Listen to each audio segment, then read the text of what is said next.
Welcome to the continuing adventure of the diner.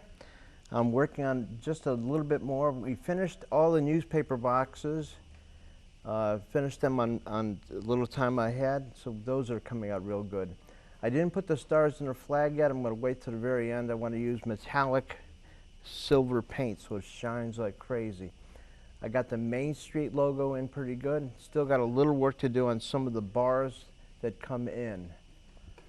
Tonight we're going to focus on doing the windows in this section. There's not much detail beyond this. I'm using Payne's Gray. I don't like using black. Black is a little bit strong and it overcomes the entire surface. Black is so dominant. If you use Payne's Gray, it's really what it is a dark, dark gray. And what you want with a window is you want depth. You don't want it to be a black hole. You want it just to be dark and to look like it's actually inside an area as opposed to a void. So that's what we're doing. We're going to start off with the windows. We're looking inside the diner, and usually it's very well lit. There's all sorts of lights going on in there. What I'm going to do basically, I'm going to start off just by putting in a hollow. I'll put in lights as I proceed. But right now I'm just interested in showing that there's depth there. So I'm going to do 1, 2, and 3. Now for the metal areas which are adjacent to the windows, there's 1 and there's 2. This is actually the entrance, this little foyer when you walk in. I'm going to make these metallic. I'm going to use metallic silver for all of these. And I have a special little pile of that on my palette. What I'm interested in, the depth is created when you have a flat paint, which is what this Payne's Gray is. It's flat. It doesn't have any reflective material in it. When you put that next to something that does have metallic glitter or shine to it, that's when you have really nice reverberation almost. It pops out, for lack of a better way of terminology. And that's what we're going to do. Let's get 1 window, 2 windows, 3 windows done. And you'll see the difference right in front of your eyes when I put a little metallic paint next to it. Again, this is just 1 coat. I'm probably going to use at least 2 or 3 coats. 1 coat is against a white canvas. Even though I put graphite there, it's not enough. It's going to look flimsy after a while. You'll be able to see the differences. It's not a good way to do a painting. You should really put at least 2 layers of paint on your surface. As far as brushes are concerned, I want to tell everybody who's watching so they'll know. In my hand is a color sable. It's a watercolor, believe it or not. I'm using it because technically acrylic is watercolor. Now you're not supposed to use it for that purpose. Acrylic is rather harmful to the individual fibers of a brush. So I don't see this lasting much longer than maybe a month or 2 of this type of usage. Luckily, I don't use this for oil. Oil would actually eat into the fiber of each one of these brushes. I wash these with soap and water after I'm done every time, so they do last a good while. And that's important with any quality brush. I spend good money on brushes, and I don't want to see them get wasted. I'm trying to impress people. They always buy brushes at discount vendors and think they get a great deal, but they don't. A brush, in my usage, you have to spend money and you got to take care of it, and it'll take care of you. So if you go to these cheaper places and you think you made a great deal by buying a brush, let's say you got 10 for $10, that's not a good brush. It's not going to last you. Some of the hairs are actually going to fall off right in the middle of your painting. That's, it's kind of not what you want. It's, for one thing, it's frustrating when you're trying to do a painting and you're you're sabotaging yourself with the brushes falling apart right in the middle of a painting. And sometimes when you're using really good paint, that could eat away into your brush too. So you're really better off using a good brush. The better brush you use, the better it'll last you, the longer it'll last you. And it'll service you very nicely. So don't look for quick deals. They're really going to cost you in the long run. That's true in almost every aspect of life. I look into this over the long haul. I'm not looking to find a cheap way out of it. I'll spend the extra. It's worth it. One window.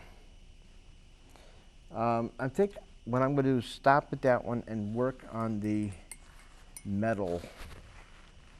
This is the silver that we're using. It's got a little metallic tint to it. I also have a little bit of fluorescent white, which will be really good too. So what I'm going to do is put a little bit of that in there along with the regular paint. The fluorescent light really makes it shine. And we'll have two assemblages of that. We're going to have the regular white. I really don't want to use too much of that. But here we go. I'm going to look at the photograph I took, and I'm going to start off with a good grouping of gray. Again, remember, this is metallic gray. It's metal, so it looks a little flat in the center. I'm going to make it a little bit darker. It's metallic, so if you hold it up to you closely, at one point it doesn't look like it's reflected, then you turn your head away and it's reflected. It's the nature of this type of paint. The thing about it too, it looks lighter on the edges. So what we're going to do is use the lighter paint, the white that's got a little bit of reflecting to it, and we'll put that on the edge. This is a long, tedious way of painting, and I'm sorry that, you know, some people probably really enjoy it. It's a little bit on the slow side. It's not, you know, it's not breathtaking, but the end result is what really matters in this type of work. I'm not one of those guys that paints a painting an hour. This is going to take a long time, but the end result is it's going to be really, I think, breathtaking. It's going to be something that the owner of the diner is going to love. I'm sure he's going to want copies of this for his own usage. I intend to make a gligé of it and have it hang in the diner. That would be kind of neat. Now, remember what I said about using a lighter white on the sides. We're going to do that momentarily. We're going to put this all the way down into that little nook between where the newspaper stands are. It's a little dark there. Very little bit of light actually goes in there, so I'm going to use a bit of darker metallic paint. Anytime you have an area like this, you almost can take it for granted there's very little light going in there, and it's not going to be bright and shiny. However, on the other side, there is a little bit of light popping through, and we're going to put that right here. This is the brighter white, and we're going to have that go all the way down. Now remember, I'm going to go back over this again and again until it's just right. This, what I'm doing live in front of the camera, is really the first layer. And even though it's important, I mean, it is important. It's not the last time I'll deal with it. This is not one of those quickie paintings. I'm not doing a Bob Ross impression of the diner. This is a painting that I hope will last a lifetime. It's been there a long time, since 1959, and I intend to make this painting a testament for the fact that anybody who's ever gone in there, my God, anybody who's brought their father there for lunch or had a date or brought their daughter there, it's just something that it stands the test of time. The diner is part of our neighborhood. It's bigger than, let's say, any regular restaurant because it's a landmark. People actually make directions by telling people, you know where the diner is in Plainville? Well, you take the first left after that, and it's a fixture. And it's something that doesn't change. That diner's been there forever. I hope it stays there forever. All right, notice I put that little curved edge on that. We're going to do the same thing on the opposite side. With the light paint, we're going to go here. It's kind of tough because you're trying to draw a really straight line. And again, I'm probably going to have to go over this later on my own and do a little bit of that. So bear in mind, this is not the last time I'm going to deal with it, I guarantee you. But consider the fact that, consider the fact I'm doing this in front of a camera. I'm not, you know, I'm making every effort to do the best I can under such conditions. That's pretty trying. It's not easy. I don't see too many people doing this in front of a camera. You're almost exposing all your weaknesses. Now, that's going to work out pretty good. It's not perfect, but it does show the reflected essence of the metal. The metal itself is not curved or anything. It actually is a flat piece of metal. Well, what I want to show that even in that context, there's a little bit of light that hits it. Okay, let's go now to the top of it. It's the same angle, but for some odd reason, it conveys light differently. Tad lighter. So I'm going to put just a touch of the fluorescent white in there. Make it a tad lighter. Again, I could always go back over this and enhance it or take away from it as I feel. I'm probably going to, over the whole thing in the end, I'm probably going to go over it with a touch of Payne's Gray and put a nice definitive line around the whole thing. I think anything like this, let's say later he wants to use it for purposes like a business card, it serves you very well to put a nice thick line around the whole thing. Not thick, it could be atmospheric, but it really, really makes it have a presence if you put a line around it. Doesn't have to be authentic. Obviously, there's not a line around this diner. That's not the point. It's good for business purposes. And I think when you have it in your hand and you see the business card, you'll see why I did it. It doesn't get lost. Now, it is a little bit grayish, so we're going to go back to the regular metallic gray. Put it in the center of this. It doesn't, I don't know if the impact is there on camera. If you saw it in front of you, you'd see it. This is metallic gray, and it shines a bit. It all depends on what angle you're looking at it. Now this next angle, I'm going to make it a bit darker, because this angle does not face the light. So we're going to go with a darker gray. It's still metallic, but we're going to put a touch of Payne's Gray in there. Now, it still will shine a bit because I'm mixing it with the metallic.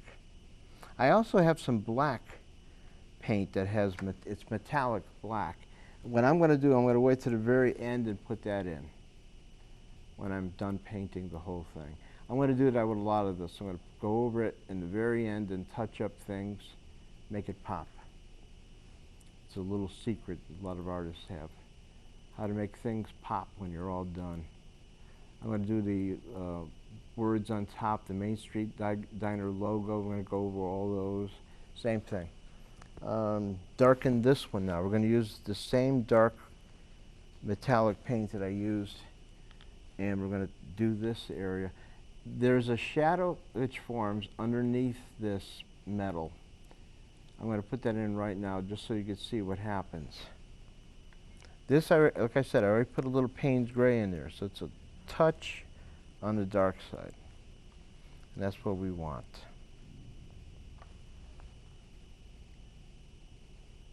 That brush I'm using is very good because it comes to a nice tip.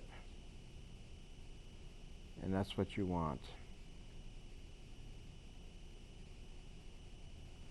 The depth is very important in this. You want to show that one piece of metal stands out, faces the light. The sun, let's say, is high noon. I always try to envision all my paintings. When I do something like this, I photograph the building at high noon. That way the light's even. The shadows are directly from above.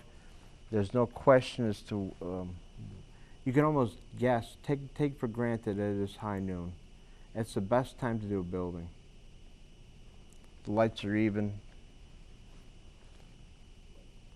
We're going to go right to the window I painted. And this is actually a good way to do it. I painted the window nice and dark. I'm going to go into this area evenly dark. But it'll be noticeable that it's not as dark as the window.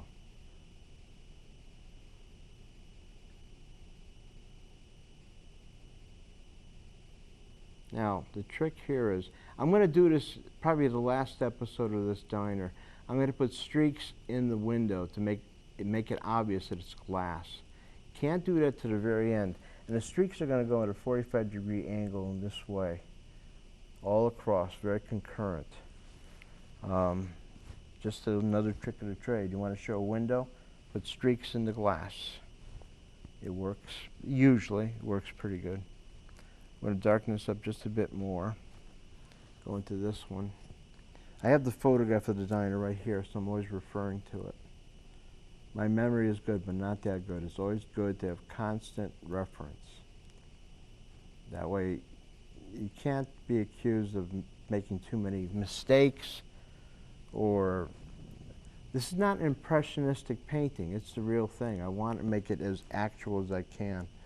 I took my own photograph, and I'm only working off of one photograph, so there's no differences in time.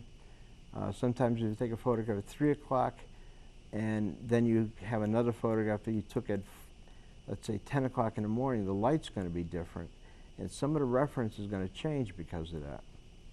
I don't do that. I stick to one photograph the entire painting. That way there's never going to be a question as to one light being brighter than the other in the building. Always keep the same reference. Okay. We're going to do the other part of the window. There's a little bit of a light in the center. I'm assuming, because this is the foyer, it seems to be like a little bar in the center. I'm going to use a lighter, I'm not going to use the silver paint. I'm going to use just a regular gray and put it in there. Then I'm going to refer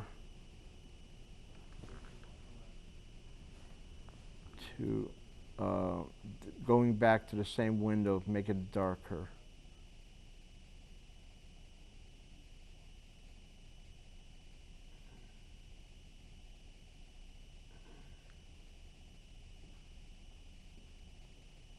And that way we'll have a window done.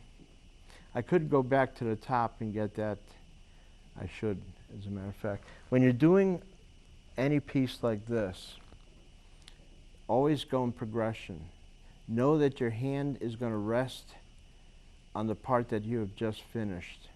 And you don't want to make the mistake of having your hand touch the paint if it's wet. So always go in progression. Always do the furthest area first and work your way down accordingly.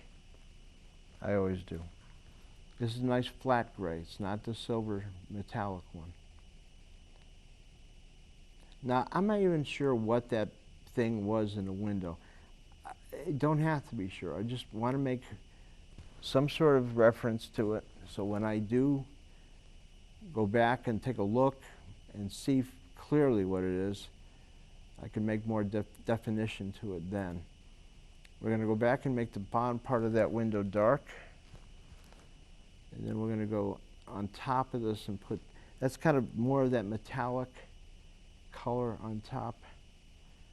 I'm going in sequential order, which is important with this.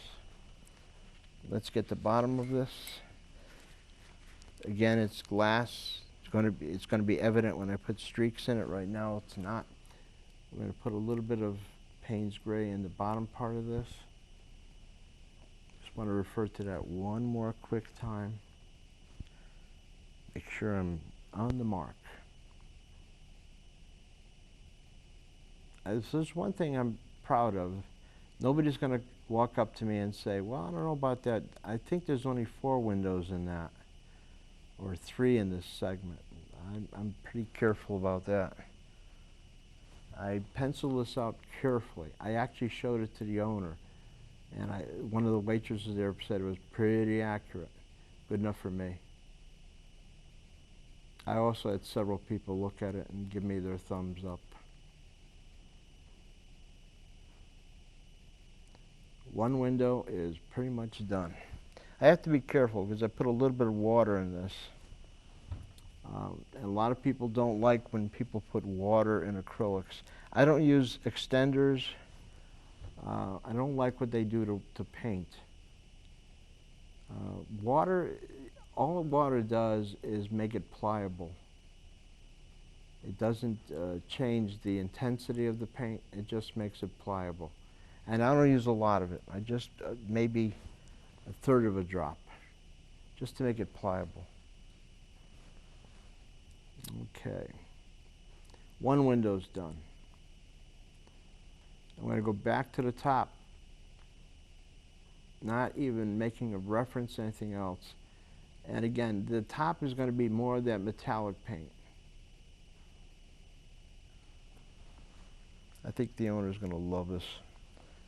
I'm going to make business cards #1. They're going to be really good because they're going to be so identifiable. Much better than standard business cards because you actually could see the building.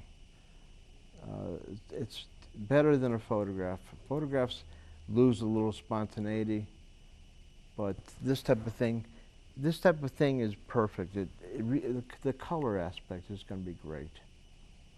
Now we got one whole window done. Well, we're approaching the end of another episode, and I want to thank everybody again for the courtesy they show me.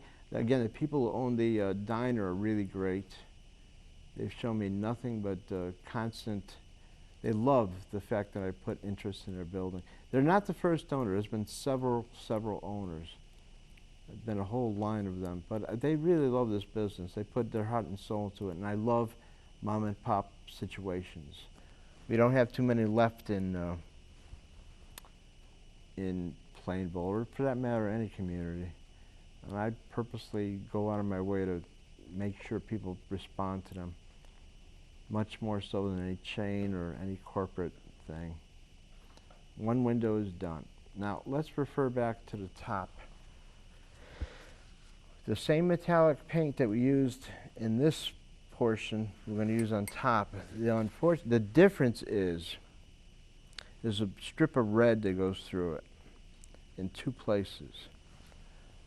That's going to be kind of fun to notice. We're going to go 1, and actually that's kind of dark. I'm going to blend it with a touch of the light stuff. I'll put that in the bottom so I have it quick at hand. And let's try to get that one in real quick. This brush is probably the only brush I'm going to use today because it has a nice tip to it. I'm going to really put a lot of effort into this one section. It is the main foyer, and it's the entrance. So people see it no matter what. When they walk into the diner, I mean, when they drive by, they see obviously the logo. But when you walk into the diner, this is the first thing you see. You walk into the main foyer. And many a time, it's a cold, wintry day. The The wind's blowing and you can't wait to get inside that diner. The smell is intoxicating, no matter what they're cooking. And they have specials every day. It's just heaven on earth. I love going there. I've loved diners since I was a child.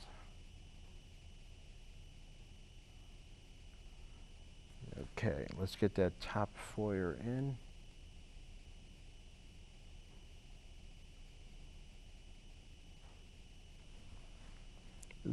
Again, the paint that I'm using, sometimes you have to look at it from a different perspective to get the idea that it's reflective.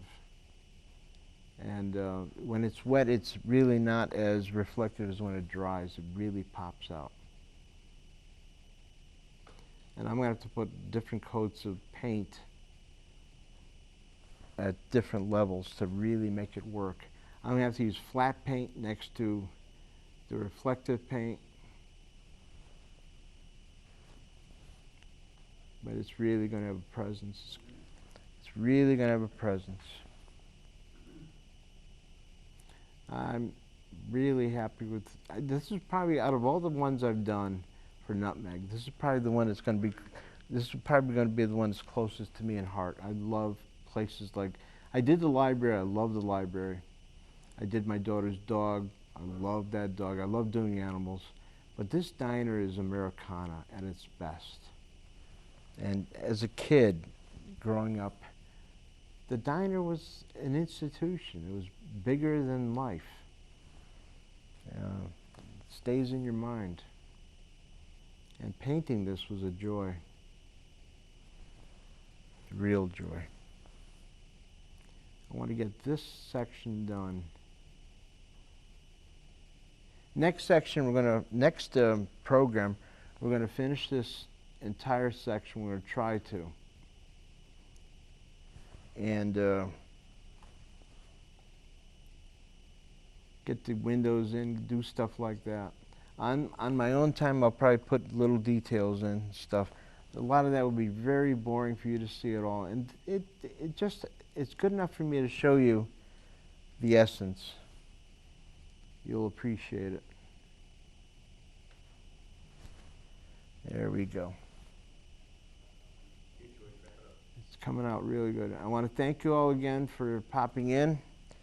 Next episode, we'll have more and more to show you. Thank you all very much again.